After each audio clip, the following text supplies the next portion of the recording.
Bismillahirrahmanirrahim. Assalamualaikum warahmatullahi wabarakatuh. Alhamdulillah, puji syukur kehadiran Allah Subhanahu wa taala yang masih memberikan kita banyak nikmat. Di antara nikmat yang masih kita rasakan pada kesempatan pagi hari ini adalah nikmat kesehatan dan kesempatan, sehingga kita masih dapat melanjutkan pembelajaran pertama di subtema 2 pada subtema 2 pada tema 3B. Selawat beriringkan salam ke ruh junjungan Nabi Muhammad SAW. Semoga kita senantiasa menjadi pengikut setia beliau. Sebelum kita lanjutkan pembelajaran pada pagi hari ini, ada baiknya kita berdoa terlebih dahulu. Berdoa dimulai. Bismillahirrahmanirrahim.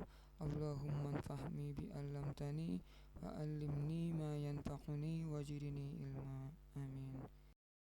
Kita masuk ke pembahasan pertama, yaitu ada beberapa hal yang perlu diperhatikan ketika membaca dongeng. Yang pertama adalah lafal, di mana lafal ini merupakan cara mengucapkan kata dengan benar. Yang kedua adalah intonasi, merupakan penekanan suara pada setiap kalimat. Misalnya suatu kalimat diakhiri dengan tanda titik, maka kalimat tersebut harus dibaca dengan datar. Kalau misalnya kalimat tersebut diakhiri dengan tanda seru, maka cara membaca kalimat tersebut adalah sedikit menaikkan suara. Sedangkan kalau misalnya kalimat tersebut ditandai dengan tanda seru, tanda tanya, Bapak ulang, jika kalimat tersebut ditandai dengan tanda tanya, maka kalimat tersebut dibaca dengan menurunkan suara. Seperti itu. Yang ketiga adalah ekspresi, yaitu penghayatan pada dongeng ketika membacanya. Bapak ulang, ekspresi yaitu penghayatan ketika membaca dongeng tersebut. Jika dongengnya merupakan dongeng yang sedih, maka ketika kita membacanya kelihatan bahwa dongeng tersebut adalah dongeng yang menceritakan kisah yang sedih. Seperti itu. Yang keempat adalah tanda baca. Yang kelima, membaca dengan suara yang lantang. Dongeng ini nanti kita diminta untuk menceritakan kembali isi dongeng dengan menggambarkannya, atau menceritakan kembali isi dongeng dengan menggambarkannya. Ya. Pada kesempatan ini Bapak akan bacakan dongeng yang berjudul Burung Merpati dan Semut, di mana nanti dongeng ini sudah sekalian Bapak berikan gambarnya, atau Bapak ceritakan kembali dengan bentuk gambar.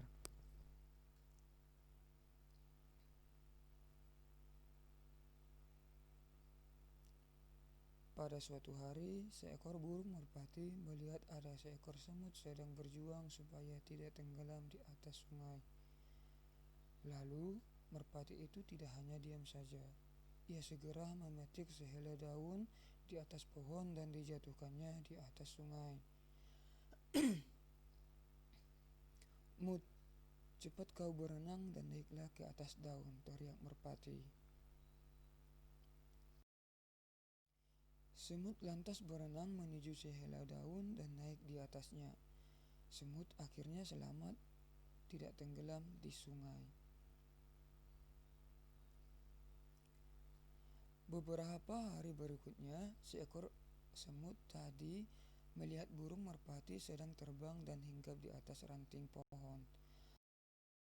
Seorang pemburu binatang sedang mengarahkan senapannya ke arah burung merpati. Si semut ingin menyelamatkan burung merpati, lalu ia menggigit kaki si pemburu binatang. Pemburu kesakitan dan senapannya menembak melesat jauh dari burung merpati. Akhirnya burung merpati selamat dari birikan pemburu. Burung merpati pun terbang dan berucap, "Terima kasih ya semut, kau telah menyelamatkanku." Semut pun berucap dalam hati, "Terima kasih kembali, kemarin kau juga telah menyelamatkan nyawaku." Pesan yang terkandung dalam dongeng yang pertama, Kita seharusnya memberikan bantuan kepada saja yang sedang membutuhkan. Yang kedua, berterima kasih atas bantuan yang diberikan oleh orang lain dengan cara memberikan bantuan kepada siapa saja yang membutuhkan bantuan juga. Dan yang ketiga, membalas kebaikan orang. Sifat tokoh dalam dongeng. Maksud tokoh dalam dongeng adalah siapa saja yang berperan dalam dongeng tersebut atau siapa saja yang diceritakan dalam dongeng tersebut. Dalam dongeng burung merpati dan seekor semut, dua tokoh utamanya adalah merpati dan semut, di mana sifat merpati adalah baik hati dan senang membantu sesama, dan semut sifatnya adalah baik hati dan juga suka membantu orang lain. Itu sifat tokoh dalam dongeng tersebut. Selanjutnya, ketika kita lihat keberagaman dalam dongeng tersebut, di mana sifat dari merpati dan juga semut tidak sama, maka keberagaman dalam keluarga juga ada beberapa.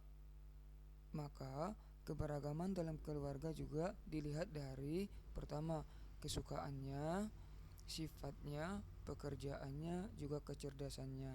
Bapak ulang, keberagaman dalam keluarga bisa dilihat dari kesukaannya, sifatnya, pekerjaannya, juga kecerdasannya. Dalam keluarga pasti setiap anggota keluarga, baik itu misalnya ayah, ibu, kakak, adik, pasti memiliki kesukaan yang berbeda. Misalnya ada yang suka makanan misalnya mie goreng, ada yang suka adalah mie rebus. Yang kedua, sifatnya pasti berbeda. Ada yang sifatnya adalah pendiam, ada yang sifatnya suka berbicara, ada yang sifatnya adalah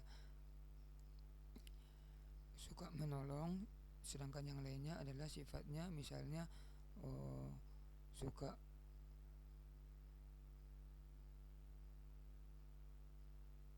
bercerita, misalnya seperti itu.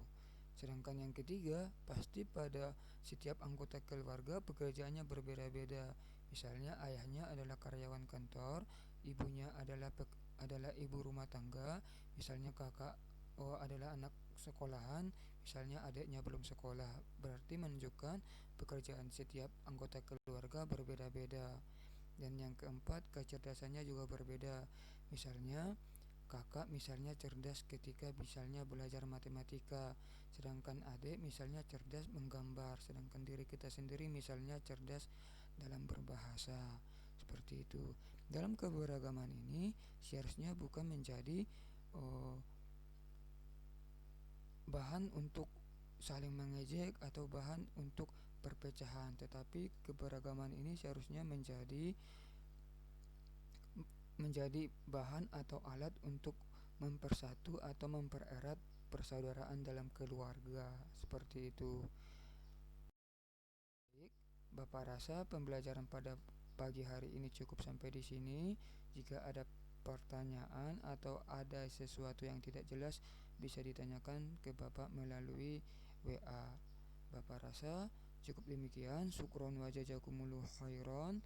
Kita cukupkan dengan doa kafaratul majelis. Subhanakallahumma wa bihamdika asyhadu an la ilaha illa anta astaghfiruka wa atubu ilahi. Assalamualaikum warahmatullahi wabarakatuh.